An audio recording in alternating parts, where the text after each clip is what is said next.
Good morning guys, ayan, nandito pa tayo sa kusina ni Chef Eloy at ayan, for today's video, nagluto pa tayo ng smells good and yummy taste Bicol Express Bangos Bicol Express recipe. Smells good and yummy taste.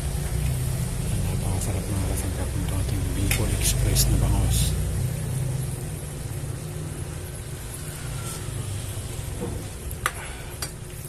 Sabaw pa lang, napakasarap na. Purong-puro yung gata.